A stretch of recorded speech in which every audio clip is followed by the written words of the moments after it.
Hello दोस्तों, मैं मीनाक्षी शुक्ला। आज आपको कक्षा 8 की पुस्तक भारत की खोज खोज का पहला पाठ पढ़ाऊंगी। अहमदनगर का किला। अहमदनगर का किला का अपना एक ऐतिहासिक महत्व है और अहमदनगर के किले से भारत की खोज नामक जो पुस्तक है उसके जो लेखक थे पंडित जवाहरलाल नेहरू थे और उन्होंने अहमदनगर का किला का वर्णन अपनी पुस्तक में किया। और अहमदनगर का किला जो है किले से उन्होंने 13 अप्रैल 1944 को इस पुस्तक को लिखना प्रारंभ किया। उन्होंने बताया कि मेरी आठ जेल यात्रा पूरी हो गई थी और ये मेरी 9वीं जेल यात्रा, अहमदनगर की जो किले की यात्रा थी वो उनकी 9वीं जेल यात्रा थी। हमें आए यहाँ पे 20 महीने से अधिक समय हो चुका था। उन्होंने बताया कि यहाँ आए उनको 20 महीने से अधिक समय हो चुका था। जब वो यहाँ पहुँचे तो अंधियारे आकाश में झिलमिलाते दूज के चांद ने हमारा स्वागत किया। उन्होंने कहा कि अंधियारे आकाश के झिलमिलाते दूज के चांद ने उनका स्वागत किया, यानी कृष्ण पक्ष में वो आए और उसके चांद ने, क्योंकि जो कृष्ण पक्ष का जो चांद होता है वो जो होता है छोटा होता है और जो दो पक्ष होते हैं, एक शुक्ल पक्ष और कृष्ण पक्ष। तो कृष्ण पक्ष का में चांद घटता है और शुक्ल पक्ष में बढ़ता है। तो अंधियारे आकाश के चांद ने उनका स्वागत किया। शुक्ल पक्ष का पक्ष शुरू हो चुका था। उन्होंने बताया शुक्ल पक्ष शुरू हो चुका, तब से हर बार एक नया चांद उगता और मुझे याद दिलाता, कृष्ण पक्ष आता, शुक्ल पक्ष आता और हमें ये याद दिलाता कि मेरे कारावास का 1 महीना पूरा होता है, क्योंकि 15 दिन का कृष्ण पक्ष होता है और 15 दिन का शुक्ल पक्ष होता है। जो कृष्ण पक्ष होता है उसमें अमावस होती है और जो शुक्ल पक्ष होता है उसमें पूर्णिमासी होती है। ये 15 1 महीने का टाइम जब होता था, समय पूरा होता था, तो जब ये चांदों के माध्यम से इनको पता चल जाता था अब 1 महीने का समय बीत गया, क्योंकि जेल में कोई घड़ी घड़ी तो होती नहीं है, तो उस चांद की ही को देख के ही पता चल जाता था कि अब उनके यहाँ रहते हुए 1 महीना पूरा हो गया। उन्होंने बताया कि चांद मतलब उनका एक दोस्त बन गया था, स्थायी सहचर बन गया। तो वो हमेशा याद दिलाता चांद कि अंधेरे के बाद उजाला आता है, यानी कि दुख के बाद सुख आता है। आज अगर हम मतलब गुलाम है तो कल आज़ाद होंगे, इस बात का भी उनको इस चीज़ का भी एहसास दिलाता है। बच्चों ये देखिए अहमदनगर का किला, आपको चित्र में दिख रहा होगा, ये अहमदनगर का किला है। यहाँ पे 1953 में जवाहरलाल नेहरू ने अहमदनगर के किला की पुनः यात्रा की। देखिए भीड़, देखिए उन्होंने यात्रा की, यात्रा के दौरान इन्होंने बताया कि ये अहमदनगर का किला है, यहाँ पर आए।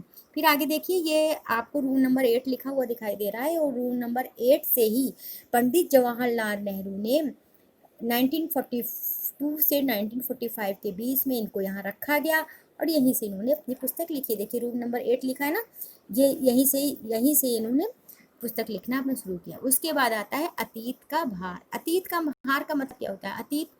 अतीत का मतलब होता है जो बीत गया। उन्होंने कहा जो बीत गया उसका उन पर कुछ भार था, उन्होंने इसके विषय में लिखा। उन्होंने बताया कि दूसरी जेलों की तरह यहाँ अहमदनगर के किले में भी मुझे बागवानी करना शुरू कर दिया। उन्होंने कहा मैंने जैसे जो 8 जेल यात्राएं थी उसमें उन्होंने बागवानी की, इस बात से उसमें उन्होंने बागवानी की, तो यहाँ पर भी उन्होंने अपनी बागवानी का काम शुरू रखा। उन्होंने बताया मैं कई रोज़ तपती धूप में, घंटों तपती धूप में फूलों के लिए क्यारियाँ बनाने लगा। मिट्टी बहुत खराब थी, पथरीली और पुराने मलबे और अवशेषों से भरी हुई थी, चूँकि इतिहास स्थल था इसलिए मलबों से भरी थी। जबकि इसीलिए अतीत में इसने कई युद्ध और राजमहलों की दुर्भिसंधियाँ देखी, यानी दुर्भिसंधियाँ मतलब कि अच्छे और बुरे पल भी देखे। यहाँ का इतिहास बहुत पुराना नहीं था, यानी कि अहमदनगर के किले का इतिहास बहुत पुराना नहीं है। घटनाओं की दृष्टि से इसमें कोई विशेष अहमियत भी नहीं, पर उनको पंडित जी को जो है एक घटना विशेष याद है, उसका उन्होंने वर्णन भी किया। और उन्होंने बताया कि एक यहाँ पे चांद बीबी नाम की महिला, सुंदर महिला थी और बहुत साहसी थी। उसने अकबर की शाही सेना के विरुद्ध अपने हाथ में तलवार उठाकर युद्ध किया, किसकी? अहमदनगर के किले की रक्षा के लिए। परंतु हुआ क्या कि उसमें ही उन्हीं के मतलब सेना के कोई भी अपना एक आदमी ही उनकी हत्या कर दिया। उन्होंने आगे बताया पंडित जी ने कि खुदाई के दौरान जमीन की सतह के बहुत नीचे कुछ प्राचीन दीवारों के हिस्से और गुम्बद भी मिले। इमारतों के काफी ऊपरी हिस्से मिले। उन्हें बहुत दूर जा नहीं सकते थे, क्योंकि ना तो अधिकारियों से इसकी मंजूरी मिली। उन्होंने बताया कि उनको जो खुदाई से कुछ गुम्बद मिले, कुछ इमारतों के ऊपरी हिस्से मिले, वो बहुत दूर तक नहीं जा सकते थे, क्योंकि जेल की एक सीमा होती जिसके अंतर्गत उनको काम करना था। तो उनके पास खुदाई के कोई साधन भी नहीं थे, तो उन्होंने अब आगे ये सोचा कि अब क्या किया जाए, अब इस काम को जारी कैसे रखा जाए। तो उन्होंने कहा, कुदाल को छोड़ के उन्होंने कलम उठा ली। पर मैं जब तक उन्होंने सोचा, जब तक मैं आज़ाद नहीं हो जाता और कर्म के माध्यम से वर्तमान को अपने अनुभव का हिस्सा नहीं बना लेता, तो मैं इसके बारे में नहीं लिखने। उन्होंने कहा, कर्म के माध्यम से जब तक वर्तमान को अपने कर्म का हिस्सा नहीं बना लेता, तो मैं लिख भी नहीं सकता हूँ। नहीं, मैं पैगंबर की भूमिका अख्तियार कर मैं फ़िलहाल भविष्य के बारे में लिख सकता। उन्होंने कहा, मैं कोई भगवान भी नहीं, पैगंबर भी नहीं जो मैं भविष्य के बारे में लिख सकता हूँ। तो उनके पास सिर्फ एक वो साधन बचा, वो था अतीत, जिसको अतीत के विषय में वो लिख सकते थे। अतीत के विषय में वो लिख सकते थे, इसीलिए उन्होंने अतीत के विषय में उन्होंने लिख सकते थे। इसके बारे में मैं किसी इतिहासकार विद्वान की तरह विद्वतापूर्ण शैली नहीं लिख सकता। उन्होंने कहा, मैं किसी विद्वान की तरह विद्वतापूर्ण शैली में नहीं लिख सकता। मैं पहले ही की तरह अपने आज के विचारों और क्रियाकलापों के साथ संबंध स्थापित करके ही उसके बारे में कुछ लिख सकते। उन्होंने कहा, अपने क्रियाकलाप और अपने विचारों के माध्यम से मैं कुछ लिख सकता है। तो अंग्रेज एक थे, उनका नाम था गेटे। गेटे ने उनको एक सुझाव दिया। गेटे ने एक बार कहा था कि इस तरह का इतिहास लेखन अतीत के भारी बोझ की सीमा तक राहत दिलाता है। नहीं, उन्होंने बताया, गेटे ने बताया कि अगर आप अतीत के विषय में लिखते हैं तो आपको काफ़ी राहत मिलेगी। फिर उसके बाद आया अतीत का दबाव। तो दबाव के विषय में जो उन्होंने बताया कि दबाव भला हो या बुरा, दोनों अभिभूत रखते हैं, अभिभूत करता है।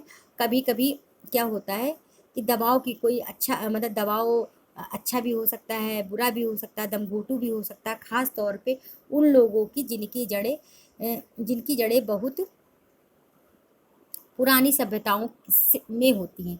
मसलन भारत और चीन की सभ्यता, भारत और चीन की जो सभ्यता है बच्चों, बहुत पुरानी सभ्यता है, आज की सभ्यता नहीं है। उनके जब ये सब लिख रहे थे तो उनके दिमाग में एक चीज़ आई, आखिर मेरी विरासत, एक प्रश्न उनके दिमाग कि मेरी विरासत क्या है, मैं किन बातों का उत्तरदायी हूँ, उत्तराधिकारी हूँ। क्या उन सबका जिसे मानवता ने दासियों हजारों साल के दौरान हासिल किया है। उन्होंने कहा, मैं क्या हूँ, मेरी विरासत क्या है, मैं किन चीज़ों का उत्तराधिकारी। कई बातें उनके दिमाग में उठी और इन बातों के प्रश्नों के उत्तर ढूंढने लगे।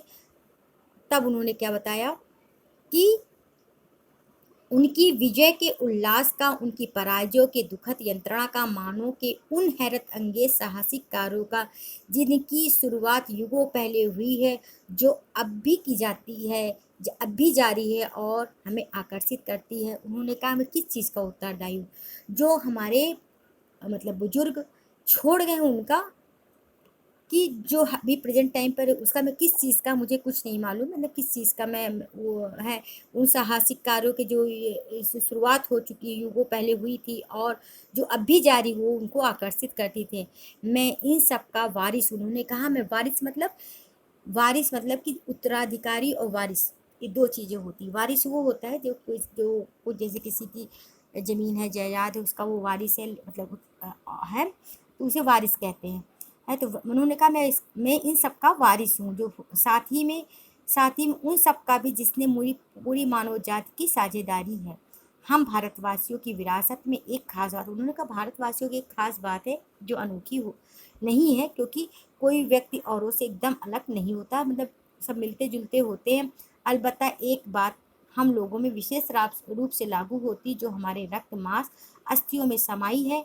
इस विशेषता से हमारा वर्तमान रूप बना है और हमारा भावी रूप भी बनेगा। उन्होंने कहा, मतलब कि कुल मिला के उन्होंने बताया, भारतीयों में क्या थी, अनेकता में एकता की विशेषता उन्होंने बताई। इसी विशिष्ट विरासत का विचार और वर्तमान पर इसे लागू करने की बात एक लंबे अरसे से मेरे मन पर घर किए है। मैं इसी बारे में लिखना चाहता हूँ। उन्होंने कहा, मैं इसी बारे में लिखना चाहता हूँ कि भारत में बहुत सी विविधता है, कोई किसी जाति का है, कोई किसी जाति किसी रंग का है, कोई किसी रंग रूप का है, किसी की भाषा दूसरी है, लेकिन वो सब क्या हैं, भारतीय हैं। तो वो इसी विषय में लिखना चाहते थे। विषय की कठिनाई और जटिलता मुझे भयभीत करती है, मुझे लगता है मैं सतही तौर पे इसका स्पर्श ही कर सकता हूँ। उन्होंने कहा मुझे लगता है मैं सतही तौर पे इसका स्पर्श कर सकता ही नहीं। अब उन्होंने जो आगे बताया कि भारत की जो विभिन्नता में एकता है उनके विषय में भी बताया। पंडित जवाहरलाल नेहरू बहुत कुछ बताना चाहते थे, लेकिन उन्होंने सब कुछ एक संक्षिप्त रूप में इसमें बताया है। और अगर आपको मेरा ये वीडियो पसंद आया हो तो लाइक सब्सक्राइब ज़रूर कीजिएगा। धन्यवाद।